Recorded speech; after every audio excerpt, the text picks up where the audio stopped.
that he has, and the qualities of the devotees, which are reflections of those qualities of Krishna. So now we're going to continue to study this subject.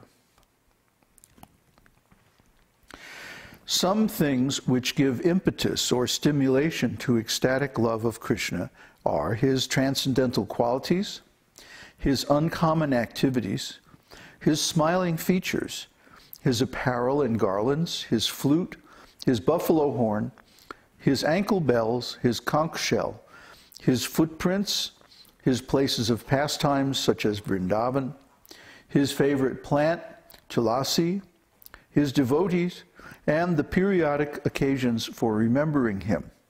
One such occasion for remembrance is Ekadashi, which comes twice a month on the 11th day of the moon, both waxing and waning. On that day, all the devotees remain fasting throughout the night and continuously chant the glories of the Lord. So Ekadashi. Eka means one, and Dashi means 10. So the 11th day. In the Vedic calendar, the days are counted from the new moon and from the full moon. And the interval, or the 2 weeks, from the new moon to the full moon is called the bright fortnight. And from the full moon to the new moon is known as the dark fortnight. So that's the Krishna Paksha. What's the other one? The dark fortnight? I'm sorry, yeah. Bright fortnight is Shukla Paksha, and the other one, the bright fortnight, dark fortnight is Krishna Paksha. For some reason I associate Krishna with brightness. But actually it's Krishna, in this case, means dark. So on the 11th day of each paksha, of each fortnight of the lunar month, then the Vaishnavas fast. At least they fast from grains and beans. But the more austere Vaishnavas will fast completely. And because it's very hard to sleep if you're fasting, they stay up all night and chant and dance and hear about Krishna. And in this way they celebrate the Lord's pastimes and activities, and this is a stimulation for ecstatic love. Now the rest of the chapter we're going to discuss the other qualities of Sri Krishna that also give rise to this ecstatic love. Krishna's transcendental qualities, his uncommon activities, and his smile. As far as Krishna's transcendental qualities are concerned, they can be divided into 3 groups. Qualities pertaining to his transcendental body, qualities pertaining to his transcendental speech, and qualities pertaining to his transcendental mind. Krishna's age, his transcendental bodily features, his beauty, and his mildness are qualities pertaining to his body. There is no difference between Krishna and his body, and therefore the transcendental features pertaining to his body are the same as Krishna himself. Try to understand. In our case, there's a difference between the self and the body. The material body is different from the soul.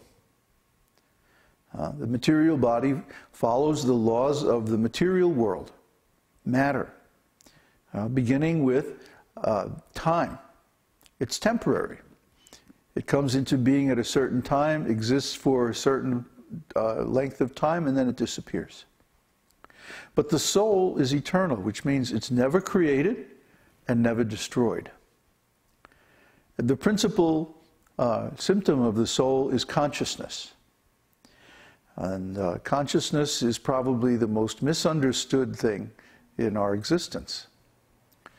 But just consider that in the absence of consciousness, in other words, when one's unconscious, nothing else is important. Nothing else is valuable.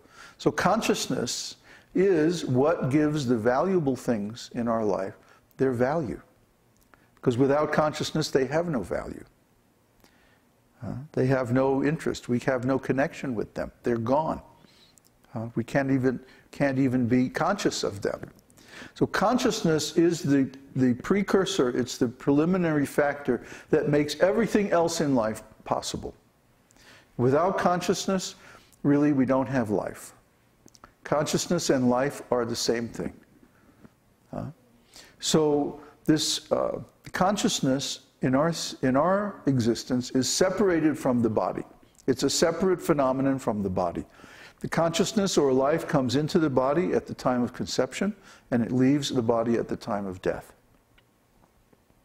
But the consciousness or the soul remains eternally while the bodies come and go. And the proof of this is that in the beginning we had a little tiny baby body, and then we grew up a little bit and we had a child body, and then we had a youngster body, and then we had a teenage body. Now I have an adult body, a middle-aged body. Soon I'll have an old man's body, and then the body will disappear. And I have to go off and get another body, or whatever I can do. Depending on my qualification, the type of body that we get is determined by the level of our spiritual advancement. And the more spiritually advanced we are, then the nicer quality of body that we can have. All the way up to restoring our original spiritual body. So just like Krishna, our original spiritual form is identical with the soul. But this material body being different from the soul is actually, a bad fit. It's uncomfortable. There's so many problems associated with the body, and they're all associated with the fact that the body changes. In the beginning, it changes, as I said, from boyhood to youth, babyhood to boyhood to youth to adult to old age. And then finally the body dies, and we have to change it for another body. And all these are very troublesome. There are all kinds of problems associated with each of these stages. Because of having to change the body, there's so much suffering. So we should understand that this material body situation is not our natural form of existence. If it were our natural or original form of existence, then like Krishna, our self and our body would be identical. We wouldn't be able to separate them. But we can see that our body and our self have two completely different sets of symptoms. They follow different laws, different activities, and they're made of different substances. Whereas in the spiritual world, both Krishna and his devotees are all spiritual. Their bodies and their souls are one. So in the material world, we have this duality to deal with, and this is the cause of all our problems. So anyway, because these qualities of Krishna stimulate the devotee's ecstatic love, they have been analyzed as separate causes of that love. To be attracted by the qualities of Krishna means to be attracted by Krishna himself, because there is no real distinction between Krishna and his qualities. They're all transcendental. They're all on the absolute eternal platform of existence. Krishna's name is also Krishna. Krishna's fame is also Krishna. Krishna's entourage is also Krishna. Krishna and everything related with Krishna, which give stimulation to love of Krishna, are all Krishna. But for our understanding, these items may be considered separately. But this is a very important point in Vaishnava philosophy. Why do we chant Krishna's name? Because Krishna's name and Krishna are identical in quality. They're both transcendental. The name Krishna, when we use the name to refer to the Supreme Personality of Godhead, it does not refer to anything in this material world. Of course, there are many people named Krishna, especially in India. But originally, the name Krishna refers only to the Supreme Person. So the name Krishna, when used with that intention, does not refer to any object in this material world. So when we speak the name Krishna, or Hare, or Rama, or any word like that, Rishikesh, Shama Sundar, any of the thousands and thousands of names of the Lord, then we are invoking spiritual sound vibration. And the impressions generated in our mind, the pictures, the recordings of this experience of hearing this transcendental sound vibration are also transcendental quality. So the whole point, therefore, of sadhana, the whole point of chanting, the whole point of hearing or looking at the deity form or reading the scriptures or any of the things that we do in devotional service is to generate many, many, many impressions in all the different senses. So that's why when we offer the arti ceremony, for example, we offer the objects of all the senses. Water, fire, earth, air, ether, sound vibration, ether. And then by looking at Krishna,